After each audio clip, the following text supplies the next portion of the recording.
DGISPR की आज बड़ी मुफस्सल प्रेस टॉक थी। KP दहशतगर्दी और पाकिस्तान तहरीक इंसाफ का नाम लिए बगैर उसकी जो धज्जियाँ उड़ाई गई, और ये प्रेस टॉक देख के मुझे पहले से भी ज़्यादा ये यादा हुआ इस बात का कि पाकिस्तान की वो लोग जिनके पास ताकत है उनके और इमरान खान और PTI के रास्ते जुदा जुदा है।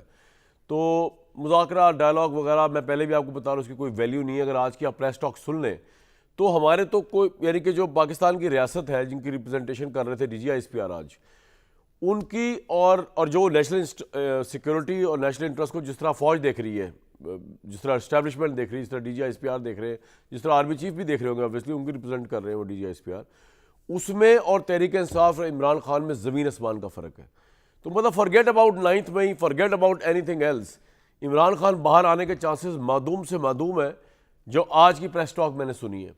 पहले तो जो बेसिक इशू है ऑफ डिफरेंस है, एप्पल ऑफ डिस्कॉर्ड है सिक्योरिटी पॉलिसी के ऊपर, जहाँ से दहशतगर्दी हो रही है पाकिस्तान में अफगानिस्तान से KP के अंदर, उसमें जो क्लियर कट डिफरेंस है वो पहले आप सुन लें। उन्होंने KP के वज़ीर आला, KP के उन लोगों का जो इमरान खान की वर्जन पे चल रहे हैं या विजन पे चल रहे हैं कि मुज़ाकरात होनी चाहिए दहशतगर्दों के साथ, उसका स्मगलिंग से लेकर आगे तक का जो जवाब दिया है वो जवाब पहले सुन लेते हैं। उसके बाद आज बड़ी इंटरेस्टिंग टॉक हुई। तो बार बार दस्तूर का रेफरेंस दिया आर्मी चीफ ने, DGISPR ने, सॉरी, और बार बार उन्होंने जो है ये भी बताया कि सियासतदान जो है वो एग्जेम्प्ट हुए थे जिम्मेदारी से। हालांकि सारे कॉलिंग शॉट्स सियासतदान कर रहे हैं, उसमें मौजूदा शहबाज शरीफ साहब भी आ गए और पिछले इमरान खान भी आएंगे। इनके नाम नहीं लिए लेकिन इशारा ये था।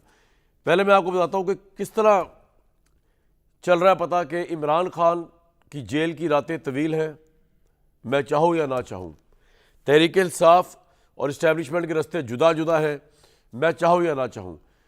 तालिबान, दहशतगर्द, अफगानिस्तान, इन सब के ऊपर जो उन्होंने बात की वो पहले सुन लेते हैं।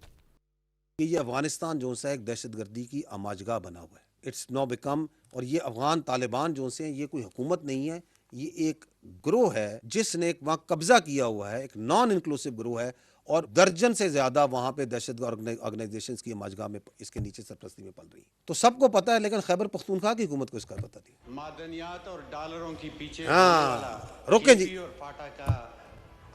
रोकें। किसकी है ये दहशतगर्दी की जंग? ये फौज वहां पे मादनियात के लिए और डॉलरों के लिए गई हुई है। ये कौन से डॉलर मिल रहे हैं? डॉलर तो इनको मिल रहे हैं ये अफगानिस्तान तालिबान को। मादनियात की जंग 4970, हो सकता है थोड़े कम ज्यादा हूँ, 5000 के लगभग मादनियात के लाइसेंस हैं जो कि खैबर पख्तूनख्वा में ऐसे ही है ना भाइयों। किसने इशू किए हैं? इधर किया GHQ ने इशू किए हैं, फेडरल गवर्नमेंट ने इशू किए हैं, mines and mineral department Khyber Pakhtunkhwa ने इशू किए हैं। असेंबली में बैठ के झूठा बयानियां बनाते हैं। कितने जवान इस सूबे के शहीद हुए हैं और आप ये बोल के उन शोहदा को इज्जत और तकरीम प्रोवाइड कर रहे हैं कि ये मादनियात के लिए और डॉलरों के लिए शहीद हो रहे हैं। अब जो है ये एक ही बात है। जो मेरा लीडर कहता है कि मिलिट्री ऑपरेशन किसी मसले का हल नहीं है, तो वो मेरा मौक़िफ़ पहले भी था, आज भी है और इसके बाद भी होगा। ये भी इनका बयानिया भी खुल के सामने आ गया इस साल में, बिल्कुल सामने आ गया कि अभी जो सा ना कोई मंतक है, ना कोई लॉजिक है, एक पॉलिटिकल रिटोरिक है। कहते हैं जी कि ये फौज जोन सी है इसको क्या विड्रॉ कर जाए। Please listen very carefully and understand, this is army is a federal force and it is there, it works under federal instructions. ये कौन सी अपीजमेंट की पॉलिसी है जिसमें आपने काबुल से भीख मांग रहे हैं कि काबुल हमारी सिक्योरिटी गारंटी कर दो। फिर जो मिलिट्री ऑपरेशन की तैयारी की जा रही है तो हम ये मुतालबा करते हैं कि हम यहाँ पर कोई मिलिट्री ऑपरेशन नहीं मानते। अच्छा जी, मिलिट्री ऑपरेशन नहीं करना तो फिर करना क्या है? फिर क्या दहशतगर्दों के पैरों में बैठ जाना है? करना क्या है फिर? कोई जवाब नहीं इस चीज। और अगर किसी के कोई जाती मकासद हैं, कोई अपने वेस्टेड इंटरेस्ट हैं और वो उस क्लैरिटी को हासिल नहीं करना चाहता, तो फिर दूध का दूध पानी का पानी सबके सामने साफ हो जाएगा। हम इनको जहन्नम वासिल करेंगे, इनको आखिरी कोने तक, इनको इनके सहूलतकारों को उनके पीछे जाएंगे, इसमें कोई शक नहीं होना चाहिए। ये पाकिस्तान की जंग है, ये कोई शख्सियत, किसी की सियासत इस पाकिस्तान से बड़ी नहीं है। दहशतगर्दी और नेशनल सिक्योरिटी जैसे अहम इश्यूज़ के ऊपर तहरीक इंसाफ बकौल DGISPR के और इमरान खान और उनका वज़ीर आला जो है इस वक्त पाकिस्तानी रियासत के ख़िलाफ़ खड़े हुए, आमने सामने खड़े हुए। ये इससे ये यादा मिल रहा है, इससे इंडिकेशन मिल रही है कोई मुज़ाकरात, कोई इस तरह का डायलॉग इमरान खान के साथ होने नहीं लगा। इमरान खान साहब बड़े लंबे अरसे के लिए अंदर नज़र आते। बड़ी इंटरेस्टिंग गुफ्तगू हुई, इमरान खान का नाम लिए हुए तनकीद हुई कि जो लोग कहते हैं, क्योंकि सवाल उठाया था हमारी कुलीग है आसमा शराई साहिबा ने कि ये जो हम अफगानिस्तान की पॉलिसी के ऊपर सिर्फ इमरान हुकूमत को ब्लेम कर रहे हैं, तो ये सिर्फ इमरान हुकूमत का तो ब्लेम नहीं है ना, ये तो उस वक्त तो पूरी रियासत ने ये बनाई थी। तो हम मेरिट के ऊपर करें ना, हम पिक एंड चूज़ ना करें जब आप क्रिटिसिज्म करें। तो हम इमरान खान पे सिर्फ क्यों क्रिटिसिज्म कर रहे हैं? यासमिन शराई साहब ने सवाल किया DGISPR से, हम रियासत या इस्टेब्लिशमेंट का क्यों नहीं जिक्र कर रहे जिन्होंने ये पॉलिसी बनाई थी अफगान तालिबान के साथ लेकर, या उसमें उन्होंने जो जवाब दिया वो आपको मैं सुनवाया तो DGISPR ने क्या कहा।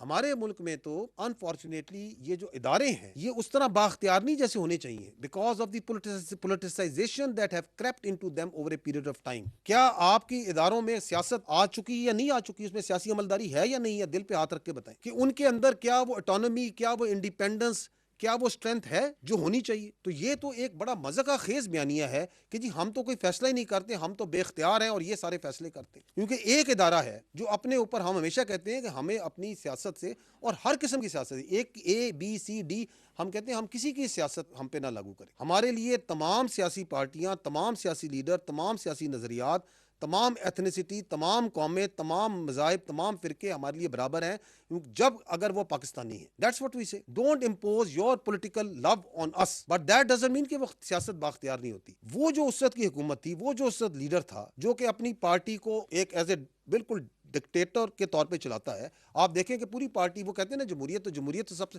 सारी पार्टी तो एक बंदे के रिवॉल्व करती है। उस वक्त भी पूरी हुकूमत तो एक बंदे पे रिवॉल्व करती थी। उस वक्त भी उनको था बातचीत करो, बातचीत करो, बातचीत करो, और वो जिस चीज के पीछे पड़ जाता है कि बातचीत करो, बातचीत करो। और जो उस वक्त DGI थे वो किधर है इस वक्त, जिनको उन्होंने अपनी सियासत के लिए इस्तेमाल किया? आप ये इदारे पे नहीं लगा सकते, ये शख्सियात का खेल था। भाई वो वजीर आजम था, वो बाख्तियार वजीर आजम था, जो बाद में कहता है मेरे पास तो इख्तियार ही कोई नहीं था, फैसला नहीं करता हूं। वो इतना बाख्तियार वजीर आजम था कि उस वक्त तो वो कौम के जो आपका आर्मी चीफ है उसको कौम का बाप भी डिक्लेयर कर दिया था उन्होंने। ये काम तो किसी, इतना इख्तियार तो किसी वजीर आजम के पास नहीं था आज तक 1947 से कि वो किसी आर्मी चीफ को कौम का बाप डिक्लेयर कर दे।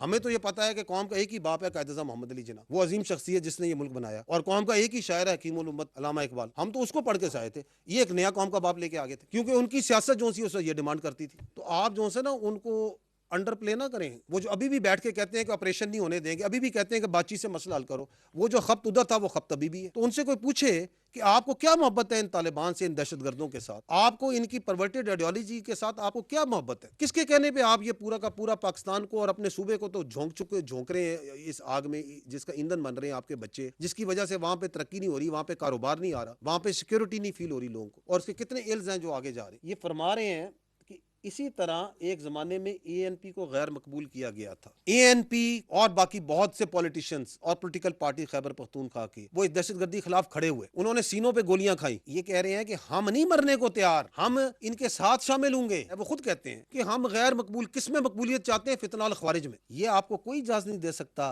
कि आप अपनी सियासत के लिए, अपने सहूलतकार, पता नहीं किसकी सहूलतकारी करने के लिए, आप जो है अपने सूबे को, अपने इलाकों को दहशतगर्दों के हवाले कर दें। बातचीत जो है ना, it is for the government, we don't talk with the political parties, ठीक है ना। तो वो पॉलिटिकल पार्टीज ने जो बातचीत करनी गवर्नमेंट से करे, हमने तो कभी नहीं कहा कि हमने किसी से बातचीत